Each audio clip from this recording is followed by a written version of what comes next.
Good morning, everyone. Welcome to the Butte LAFCo Commission meeting of June the 4th, 2026. Will you all please stand and join me in the Pledge of Allegiance? Ready? Pledge.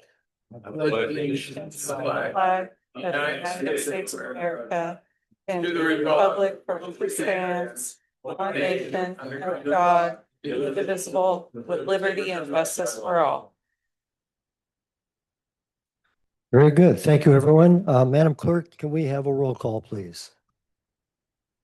Hello, Commissioner Bolin, Here.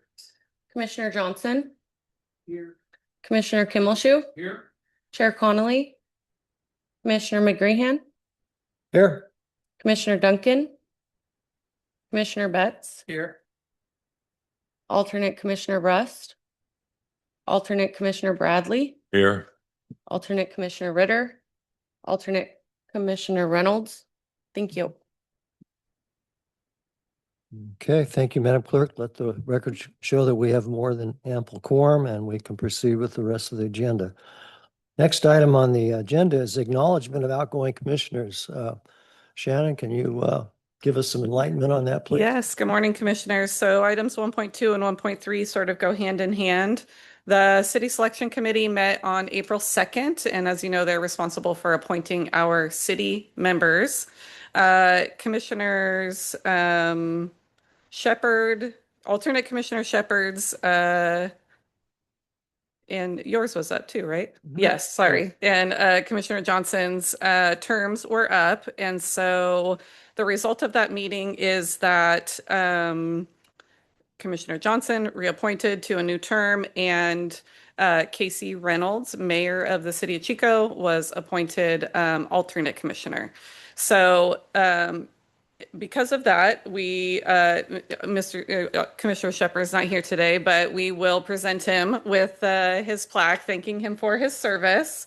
Alternate Commissioner Shepherd's term began as a regular member in 2020, and then he was appointed as alternate commissioner. He took over a term in 22 and then was reappointed in 24. So a certificate of appreciation to Commissioner Shepherd for his dedicated service to LAFCo. So most likely I'll hand this off to Bruce and have him give that to Bo. I will. And then Sorry.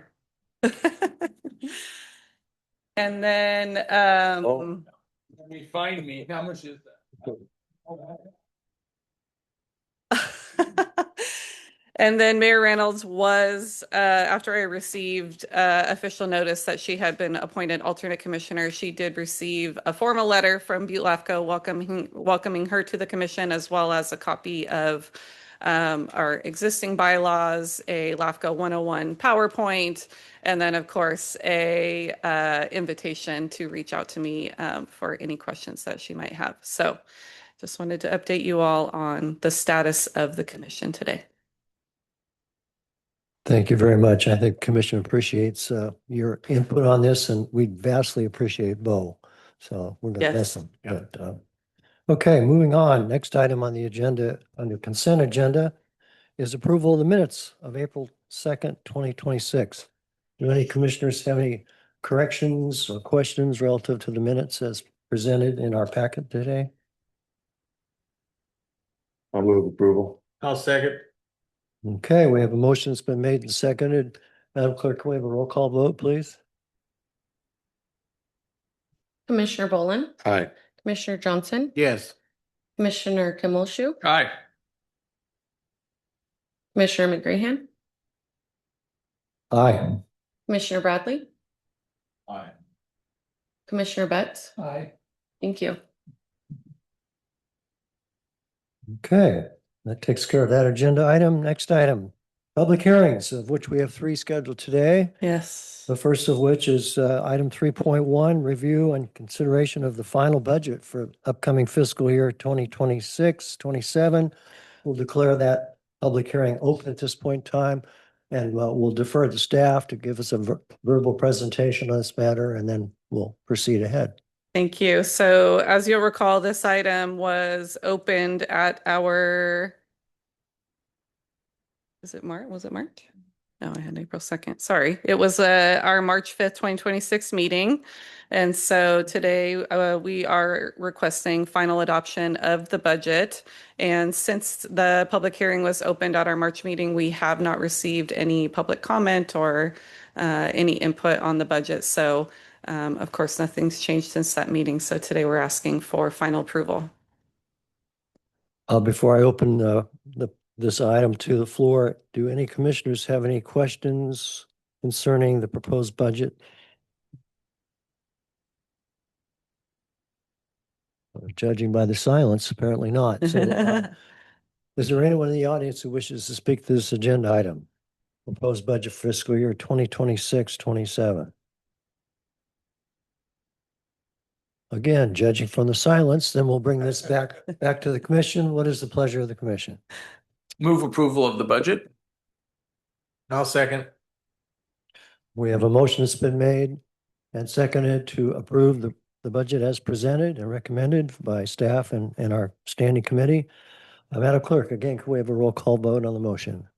Commissioner Boland, Aye. Commissioner Johnson. Yes. Commissioner Kimmelshoe, Yes. Commissioner McGreehan, Yes. Commissioner Bradley, Yes. Commissioner Betts. Aye. Thank you. Thank you. Very good. Moving on to the next scheduled public hearing concerning item 3.2, amendment to current staff charge out rates, including continuation of the application of the annual cost escalator based upon the employment cost index. We'll declare that hearing open at this point in time. I don't know what's causing that. Okay. Janet, please give us a brief presentation on this matter. Yes, thank you. So this is a routine action that we've done every year since May 3rd, 2012, when the commission adopted a resolution approving a revision to current charge out rates. So this allows us to apply a cost escalator to the hourly fee that we charge for processing applications.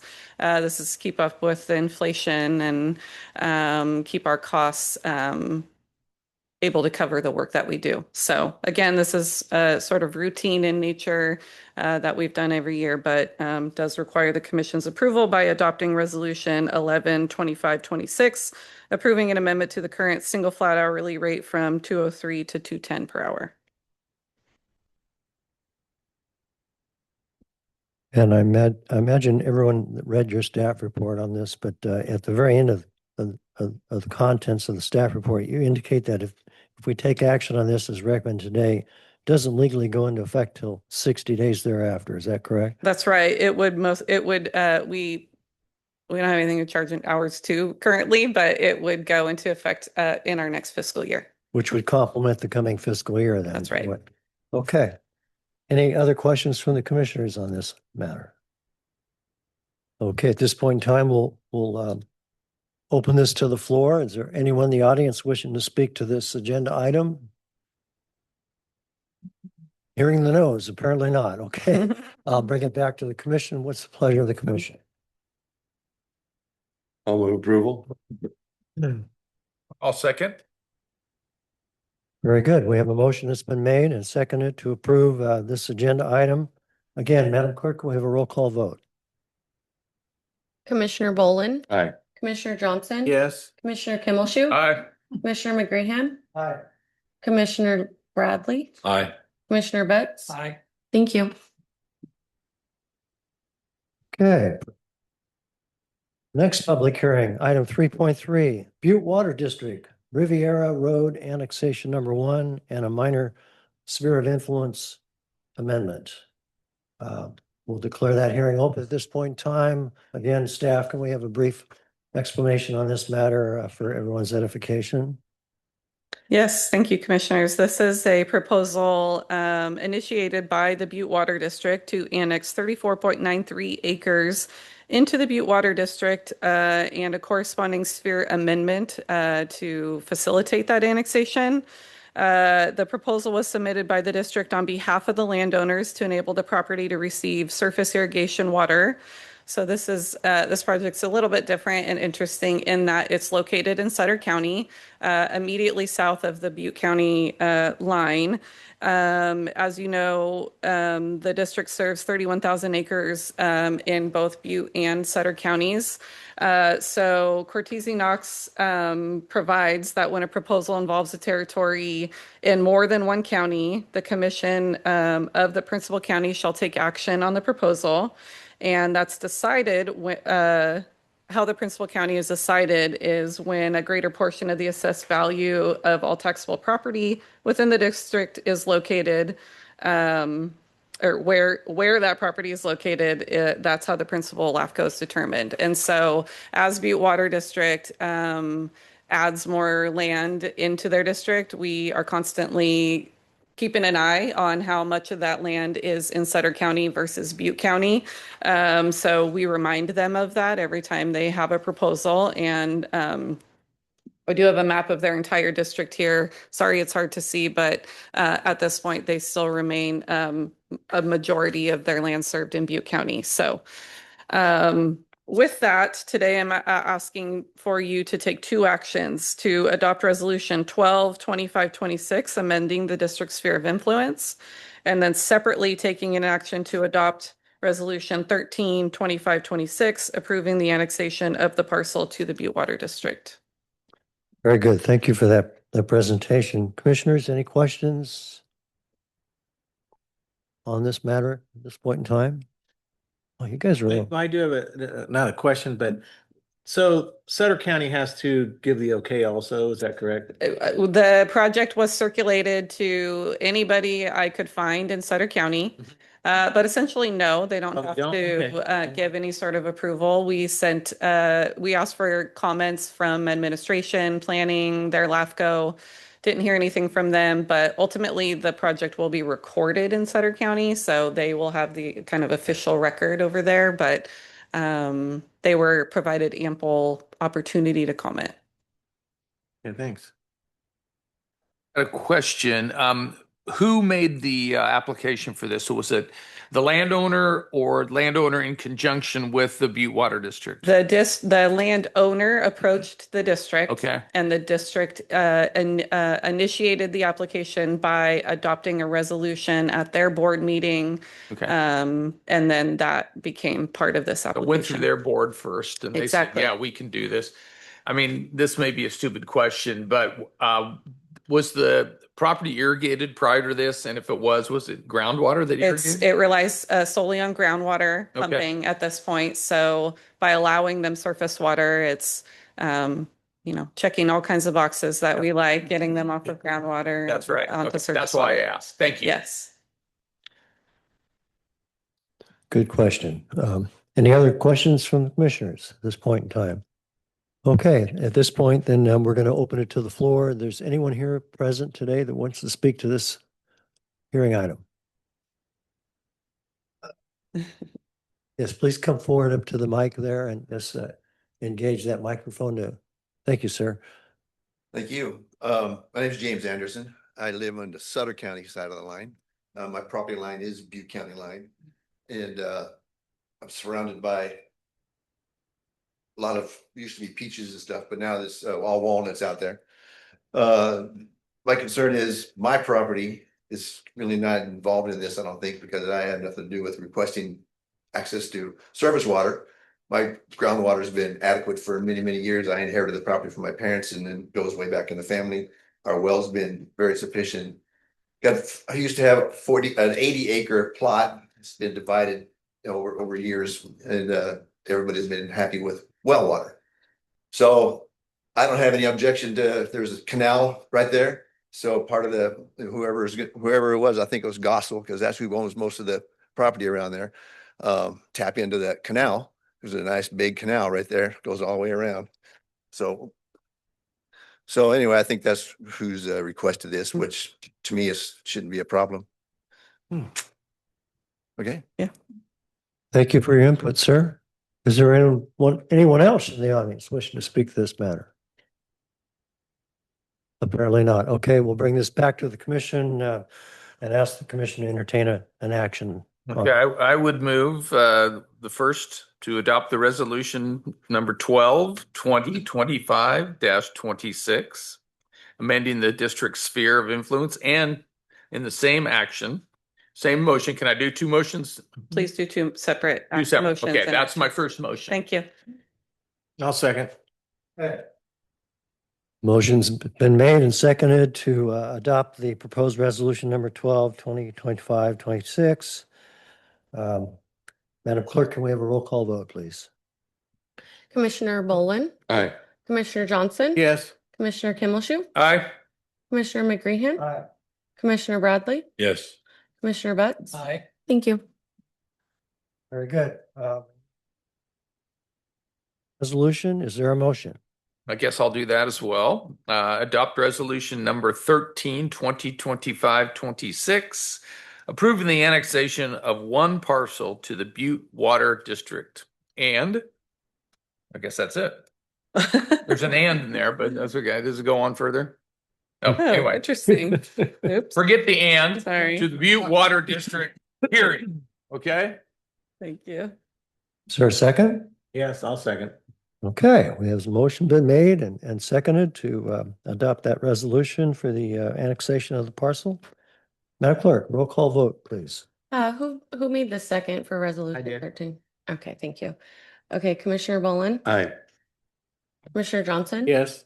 Commissioner Kimmelshoe. Aye. Commissioner McGreehan, Aye. Commissioner Bradley, Aye. Commissioner Betts. Aye. Thank you. Anytime we can use more surface water, Yes. we like that. Let's Yes. put that, us in the groundwater business, we like that. Agree. Very good. Moving on. Now we'll proceed with the regular agenda items, of which the first is 4.1, items removed from the consent agenda. We didn't remove any, so we'll move on. Item 4.2, Butte LAFCo bylaws amendments. Staff, Thank presentation, you. please. So this item was last seen before the commission at our March meeting where we introduced an amendment to the bylaws. And as you'll recall, a policy committee was formed in order to comprehensively review all chapters of the agency's operations manual. So we prioritize the bylaws so that, as you know, we can get things in order before the fiscal year begins. So we reviewed the bylaws as a committee, and not, as I recall, many significant changes. Those bylaws had, of course, been reviewed by legal counsel. So today I'm asking that we officially adopt the amended bylaws as proposed. They would then become Chapter 1 of the Butte LAFCo Operations Manual. And at future meetings, you will review and potentially adopt updates to the remaining chapters of that operations manual. So this will be the first of a few steps in that process. So again, I'm asking that today you would adopt Resolution 08-2526, adopting the revisions to Chapter 1, the bylaws of the Butte LAFCO Operations Manual, and then we'll continue on with further amendments to the other chapters. Thank you very much. Quick question. Has our legal counsel reviewed this matter? And Yes, Scott Brown reviewed these back prior to your last meeting. And so, yes, he has taken a look at these. he's in favor of what we formatted Yes. through your efforts in the committee that we assigned this task, right? Just want that for the record. That's all. Yeah, thank you. All right, commissioners, questions? Hopefully you did a deep dive, good read on this and Oh, yeah. got a big Yeah. smile on your face. Yeah. Sure. Absolutely. I have to admit that the committee did a good job. You know, Mhm. I think we met 2 times, Three, I think. actually 3. 3 and About 2 yeah, hours each. And Yeah. yeah. significant time was put into the Yeah. update to the policies. Just so you know, anyway. Thank you guys for doing that. For doing that. Okay, this is not a hearing item, but is there anyone in the audience wishing to speak this agenda item? Concerning proposed bylaws amendments, which is long overdue. They were woefully out of date, so. Any questions? In the audience? Hearing none, bring it back to the commission. What's the pleasure of the commission? You have a resolution action, so we need to entertain a motion if you so desire. I can move that again. So that would be resolution 08, 2025-26 bylaw amendments, right? Is that the correct Yes. motion? Okay. I would move the approval.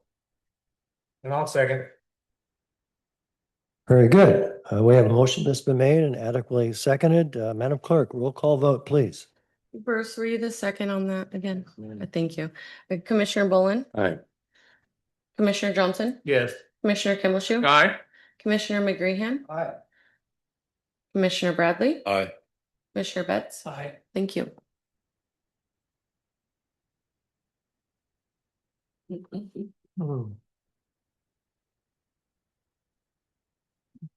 don't know, something new. Okay, moving on to the next item on our agenda today is item 5, public comment on items not on the agenda. This is a requirement under state law that we provide the attending public the opportunity to bring things to our attention that actually are non-agenda items. Anyone wish to entertain something for the commission's benefit today? Apparently, judging by the silence, there's no need, so we'll move on. Item 6, reports and communication, executive offers report. Shannon, you want to help us with that, You, please? yes.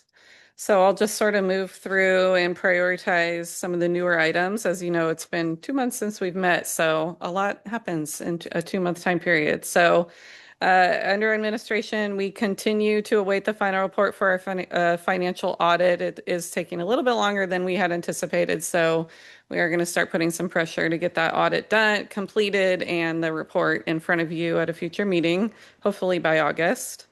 Okay, this SB 827 fiscal and financial oversight training. So those of you who sit on another board or commission may have already been made aware that there are new training requirements for local agency officials, including a mandate for fiscal and financial oversight training. So that may already be provided to you by the board or commission that you sit on. However, because we are members of LAFCo, LAFCo is offering a free on-demand training course that's available through the end of the year. So I had sent you all a flyer, but just let me know if you need login information to the LAFCo website. I can get that for you. You can sit at your desk in your own peace and quiet. And how long is it? 2 hours? Yeah. 2 hour training. So you will be required to complete that by the end of the year. Not just for us. Yeah, it's free through LAFCo. So our public members will, of course, most likely utilize the LAFCo site. So I'll make sure that you have your LAFCo login. But just another training that you all have to complete. So That needs to be done every 2 years. yes. Yes. Kidding me. No. Is there a test? Chris already did it. No, it's just the sit and listen type thing. Yeah. Yeah, I've heard that before. If you would send me that. Yes. Yep. You might as well send it to me. Yeah. I don't remember doing it for the town. Okay. Yeah.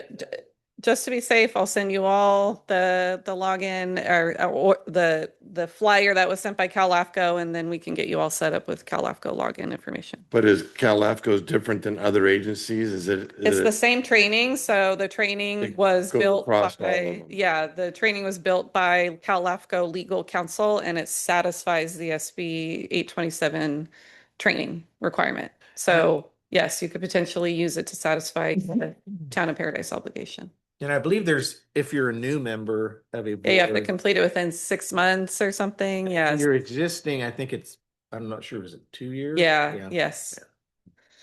So we will get that taken care of. Okay, then moving on, this ADA website accessibility has been a roller coaster since I saw you last. I was ready to report to you that we were about to have to take our website down because it was not ADA compliant. And then literally days before the law came into effect, it got postponed. So ADA requirements for website accessibility have been postponed another year. So that gives us a year to reach out to some third party who will help bring our website into ADA compliance. But what's most concerning is the PDF documents that have to go on there, which there's only we I had originally planned on using Adobe to make them ADA compliant, and we've since been told that that's probably not going to cut it.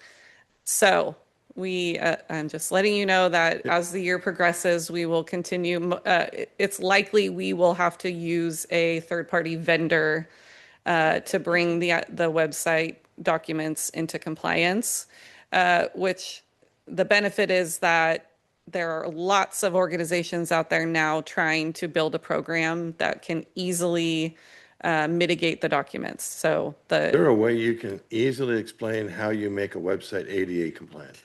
Sorry, Sorry, that didn't make sense to me. the standards are it has to do with an e-reader. So somebody who is blind uses a tool and the e-reader, when you access a website, the e-reader will read what's on the screen. So everything on the website has to be easily explained using words. It can't say, see the image below. It has to say the image below reflects a bridge over a river, things like that. And then the colors they have to be a certain amount of contrast so that people with vision impairment don't get mixed up in the colors. The fonts have to be, I think, sans serif so that, So they don't have to have the information or the equipment to do that. We have to provide we ability have to for them- make our website able that their e-reader can read what's on the website. And then the documents that we post have to be laid out, formatted in a way that their e-reader can easily go line by line, sequence, so that it can recognize a title, a subtitle, and then the text of the document rather than just unclear. And the images, like I said, they have to be explained explicitly. The image below shows or the chart below shows a graph of, it has to be very explanatory in everything. Do So we have an estimated cost of what this is? we had reached out to some companies. Crystal did some research, and right now it's quite expensive we're talking thousands of dollars a month in order to simply mitigate the documents. And so, like I said, we made some connections at our staff workshop for LAFCo with some groups, some companies who are looking into a more simplified way to what they call mitigate the documents. So for us, it's going to be, Crystal did a lot of work of getting our agendas and our staff reports, or agendas and what she creates in a somewhat ADA compliant way as best she could. But, our hundreds of pages MSRs, those all have to be mitigated so that they can be accessible. So a lot of these companies charge on a page by page basis, which that's where things start to add up for us. And so we're going to do over the next year some research on companies who would maybe give us a flat rate because it's not that we're producing a lot of documents, but when we do, they are large documents. So that's something we will continue to work on and continue to make outreach. And that's not something that we can just get AI to. AI is certainly helpful, yes. It has its limitations. And I had hoped, like I said, that essentially Adobe uses AI to scan a document and check for compliance. I'll continue to explore that to see if that's what we can do. We had started here towards the end when the due date was coming that be prepared for litigation. It will happen. There are people who on the very first day are going to be out there scanning websites. And so that's what kind of made us nervous towards the end to make sure that we are using a program that does not create a liability for this agency. So that's what we will continue to do and explore our options as the year goes on. So I'll come back to you guys with updates as that goes on. Okay, and then semi along those lines, we've been notified by the county that we would be, or we have officially transitioned over to a ca.gov email domain. And so if you've emailed either Crystal or I recently, you've seen that at the bottom of our email, it says, please notice that our email has changed. So we're doing our best to notify everybody, but our email domain changed from buttecounty.net to buttecounty.ca.gov. So Yes, and the whole county, unfortunately, Yeah. is going that right. Right, Curtis? The old one will go to this new email for a period of for a time, period of time, yeah. a year or something. Is that right, Curtis? Do you know something? Okay, Yeah. Yes. So, yes, like you said, if you email me within the next year to this buttecounty.net, it'll forward it to my ca.gov, but sometime in the future you should, if you have me auto saved in your email, just make sure that it gets updated. Okay, so moving on. I thought I had one more thing there, but I guess not. Okay, so moving on to public agency engagement and outreach. We've been busy over the last couple months. I've attended several pretty important meetings. We did have a Butte County Special Districts Coordination meeting. So this is a small group of special district representation, part of which what used to be the Butte County Special Districts Association, which some of you may know was a very proactive and robust group of special districts that has sort of dwindled over time. But we held a meeting at the Card Center, and it was only attended by a few special districts, but I will say that it was a very productive meeting. Lots of sharing of information and communication went on, and it was inspiring that the more districts that attended these meetings, then they would all benefit from hearing that information. So we all agreed that moving forward, we would do some more significant outreach to get more of our special districts involved, help them understand the benefit of attending the meetings, and try to build back up that group, because I do think it is beneficial for our smaller districts who need help from our bigger, more active and successful districts. So. And then moving on, Crystal and I were invited to attend an event by the Cal Trout Group. And so this was just kind of a cool field activity that we were able to do to tour the work that this organization, Cal Trout, is doing up in the Big Chico Creek watershed, where they're removing these old cement blocks and putting in more efficient salmon ladders so that the salmon can reach up higher into the Iron Canyon. And so that was cool. Also because Cal Trout, I think, is going to start being more active in our area and participating as a partners in more water related projects. And so it was just kind of a neat experience for us to see what's going on behind the scenes. Can I ask a quick question on that?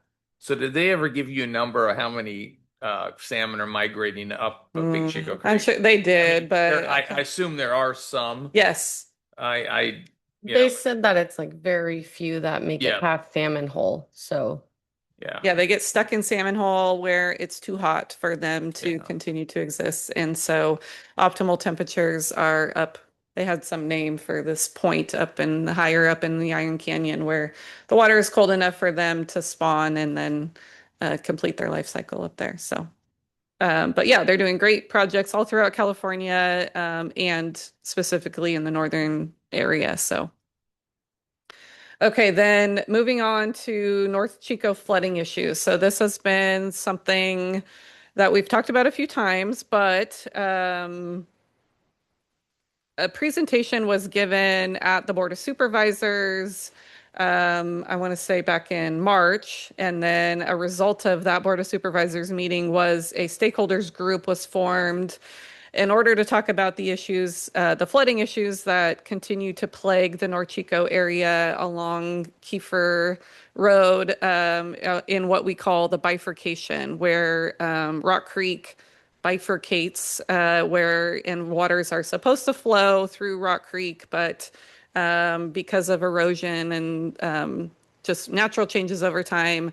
More water is now flowing through Kiefer Slough, which is not designed to hold those capacities. So when we have significant rain events, large portions of Kiefer Avenue or Kiefer Road are flooding.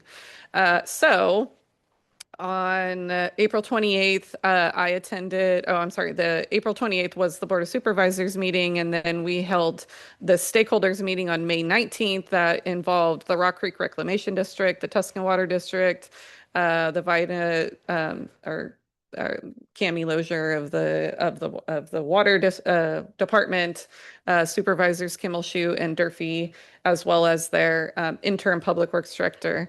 We're all there, and I think the next step in this process is the consideration of whether Rock Creek Reclamation District could be the entity that facilitates projects. The project itself has not been identified at this point. There are lots of projects being, well, a few projects being considered. The hurdles to those projects are that the slough and the creek bed are, and the bifurcation itself are privately owned land. So the county and no other agency has the ability to just go in and just start doing work in the creek bed. They have to not only get landowner approval to do the work, but all sorts of permitting that we all know just doesn't happen quickly. It's expensive, stream bed alteration permits and things like that. So there's not one coordinated entity right now who is managing any sort of project. So that's sort of the next step, is who's going to be the one to take this on. Rock Creek Reclamation District, as you know, serves the westerly portion from Highway 99 west, and they were formed to manage the flooding that happens because of Rock Creek only once it gets out into the agricultural lands west of Highway 99. So I will attend the Rock Creek Reclamation District meeting that's coming up in July.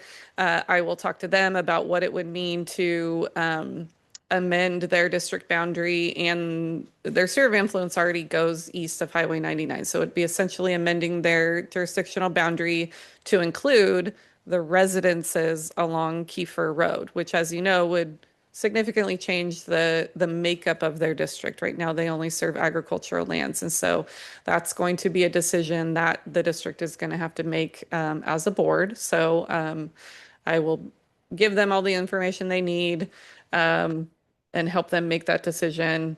The other options include there is a CSA out there in which no parcel tax is being collected to go towards the maintenance of the bifurcation. So could we reactivate the CSA, do a 218 to start collecting some dollars? But even then, at the end of the day, who is going to be the entity that goes in and actually does the work? That is yet to be determined. Is this the issue with 99 flooding and closing? Yes, so Cal Trans is already think they would proposing a have project to raise that bridge, Okay. which could even potentially have its own issues because now water will more freely flow under the bridge and into those ag lands. And so what's that going to do? I mean, the flooding that's associated with Rock Creek goes back since the beginning of time. It's always been known that Rock Creek floods, and it's flooded into this watershed. The issue is that now there are houses in the watershed. So how do we protect the houses from the flooding that we've known has always existed? So the county's hands are tied in that they can't just go in and do the work. They're not going to be the ones to get the permitting. So, but I think in general, everyone agrees that something needs to be done because these houses continue to flood. And it used to be on a every couple years basis, and now it seems to be on a yearly basis that these houses are flooding. So, Yeah, I want to thank Shannon for being there. It was very important that you were there talking about special districts and how they can function in this Yes. regard. And then, and you probably said this, but the whole situation has been exacerbated because of the park fire.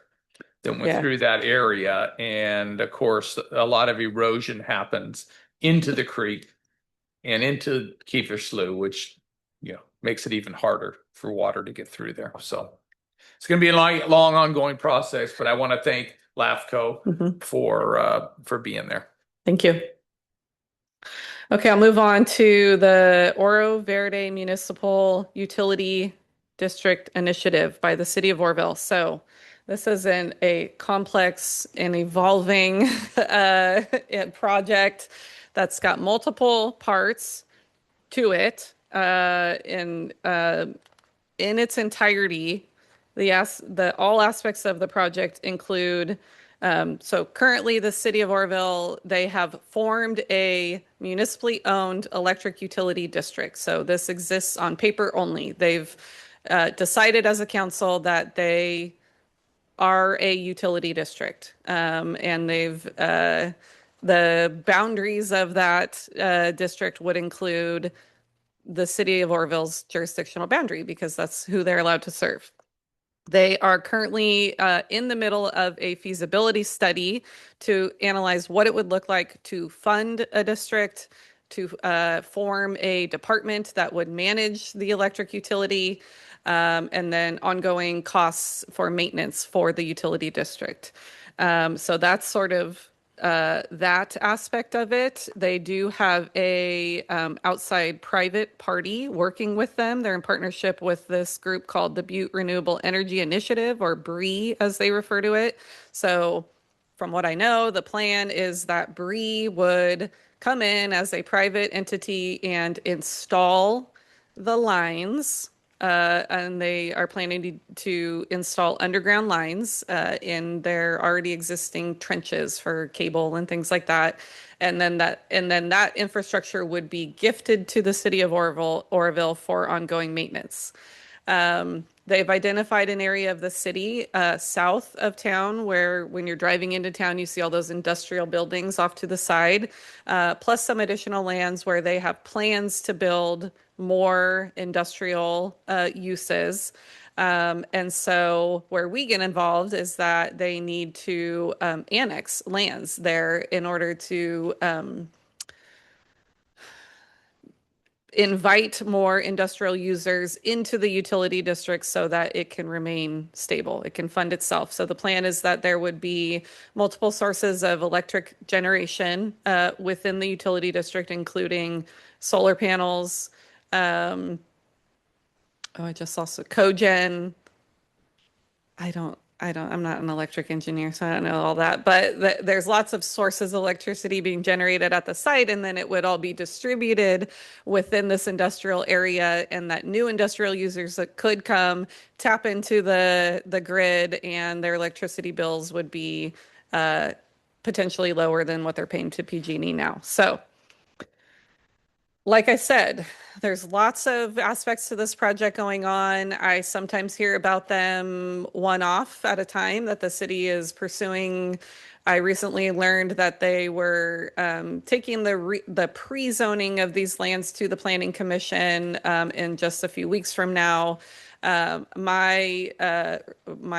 My message to them was that this needed to be a comprehensive plan all put together so that it can be considered all at one time.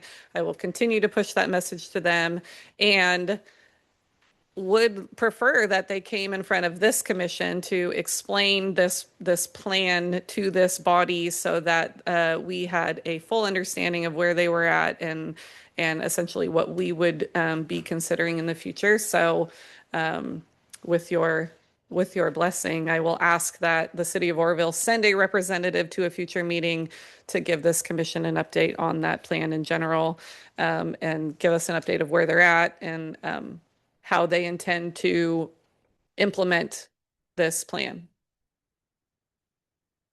I'm just curious, when is this pending feasibility study going to be completed and made available? Any day, as far as I know. Seems to me we would want access to that first before Yes. we give you further direction. But Yes, I agree that there should be a certain sequence of timing for these projects as they come forward, and that a lot of that hinges on this feasibility study, that we should not be considering a pre-zone or annexation of any lands until we know that it's even financially feasible for the city to follow through with this. And so, like I said, it's moving quickly. It could potentially be a very successful project for them. I just want to make sure that the timing plays out in the way that it should. So Is that the only municipal jurisdiction in the county that's pursuing that particular type of I mean, lots of Gridley and Biggs both buy power from the grid and distribute it, but I could not find a success story of a city that has formed a municipal utility district, generated its own electricity, and the hurdle is they're essentially taking service customers away from PG&E, and we all know how that goes. And so that's kind of where I get hung up in the process, is how they intend to navigate taking PG&E offline And in what's these their back areas. plan? It's a What's their great back- question. I mean, there's, no. Yes, that's essentially why we need the full story. The only comment I'm gonna make is, when I got involved when I first was elected in Gridley years and years ago, what I remember is, if people remember the rice straw debacle, just go back and research that. Companies that use cities or use the city, in my opinion, to funnel money for R&D on new types of ways of producing electricity. So look back and see what happened to Gridley. Actually, in Calusa also, one of the same companies, if you remember. In fact, I met the gentleman that was in charge of that. I called debacle also back in the day. So, just a word, just be cautious. That would be my suggestion.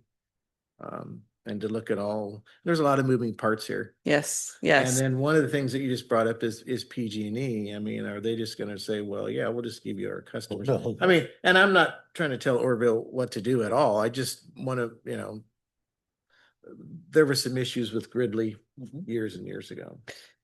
And to add to that, we know from experience that as the city of Gridley annexes developed lands into their city, those folks don't just automatically get access to the city of Gridley's electric utility grid.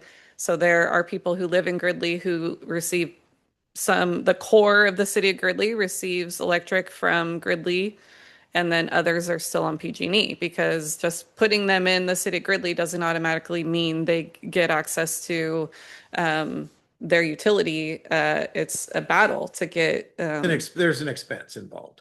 Yes, You buying out their have to buy infrastructure, you or have to yeah, buy the customer, Yeah. and what's your rate of return, and you have to evaluate all that stuff. So Yes. yeah, it's not as simple. Years ago, it was simpler, but now everybody's fighting for that little bit. So yeah. yes. So yes, as I said, hopefully at a future meeting, we'll get a more robust presentation by the city of Orville to sort of explain what this project's going to look like. date on that situation, but this may not be directly related, but I'm going to ask my city representative here on the commission.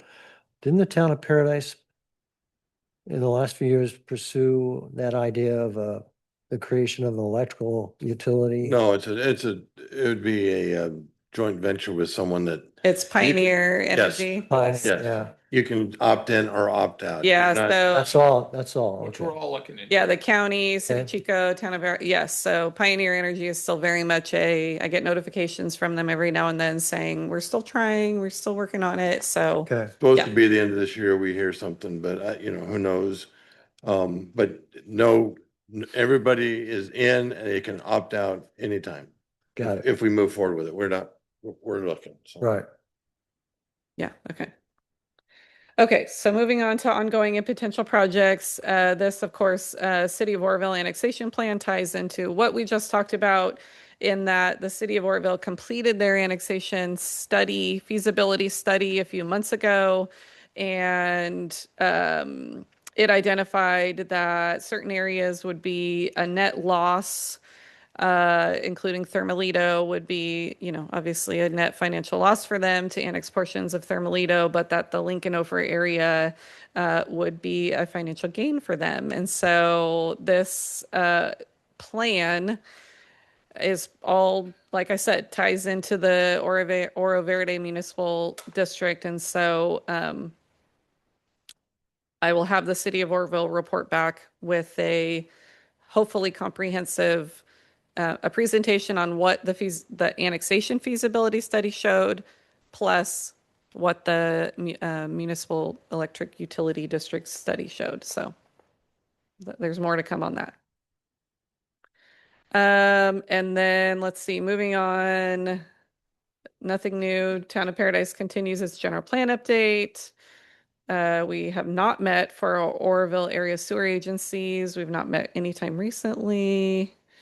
Then let's see, CSA 24 Mud Creek. That, of course, we continue to meet and talk about at the local government committee.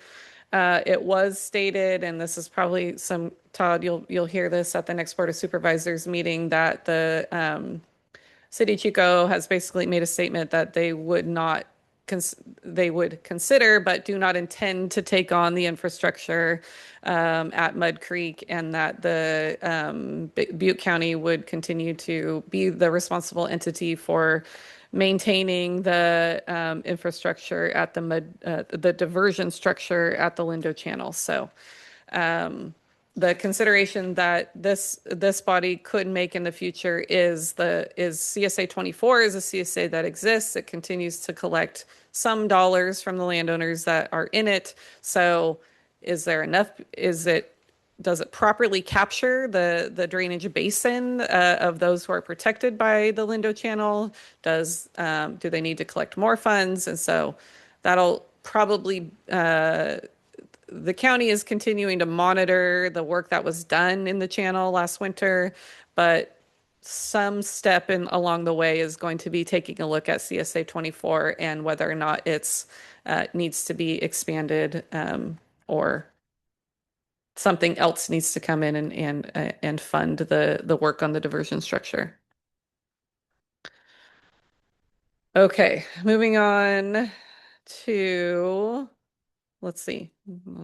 Cal LAFCo, Crystal and I attended and Scott Brown attended the Cal LAFCo staff workshop held in Pismo Beach, May 5th through the 8th.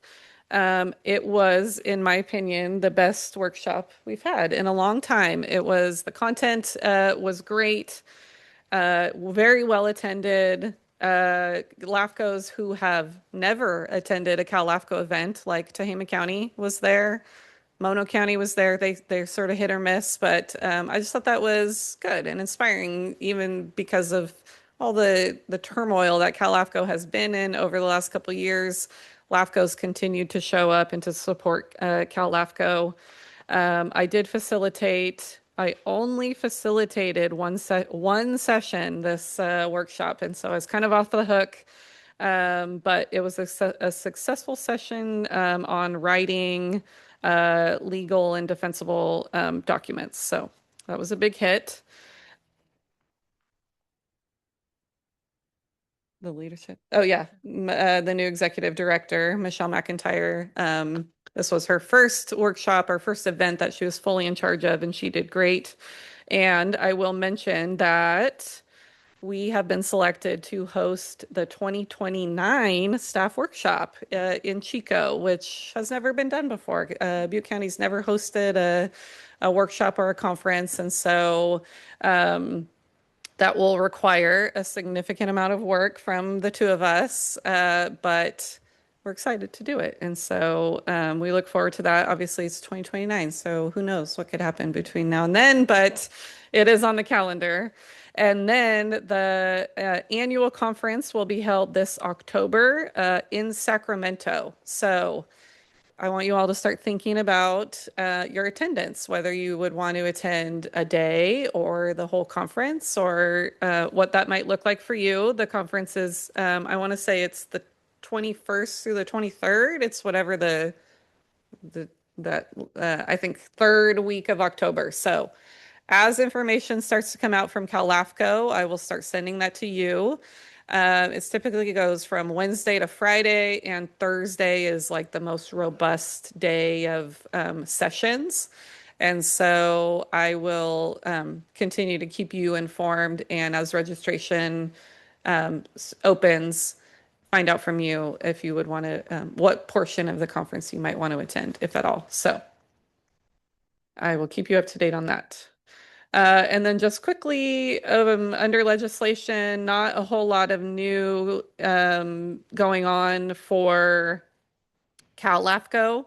I was made aware of a bill just affecting special districts, HR 2766, Special Districts Fairness and Accessibility Act.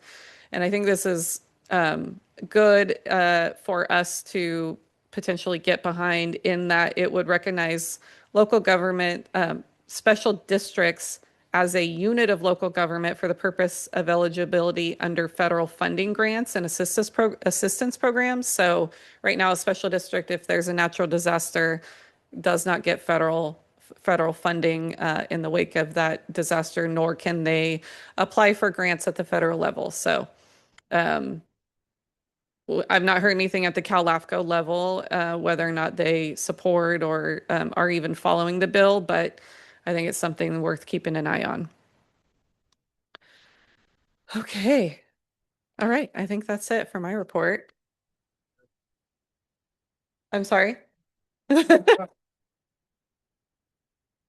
Yes, it's good. It's busy. I like being busy. Okay, well, thank you for that Yes. detailed executive offers report. Commissioners, any questions further of staff at this point in time? Okay, then we're going to move to, we see we have nothing for administration on this agenda, nor a closed session is scheduled. So we're at this point in time where on behalf of the commission, I'm to declare our meeting adjourned, and LAFCO will not meet again until, I understand, we're not meeting in July. So We'll adjourn to July 2nd. However, just know that we anticipate canceling that meeting. We typically cancel our July meeting because it's so close to the holiday weekend. So most likely we will not meet again until August. Unless something comes up for July, but we would not okay, formally meet again until August. very good. Thank you. We're adjourned then. So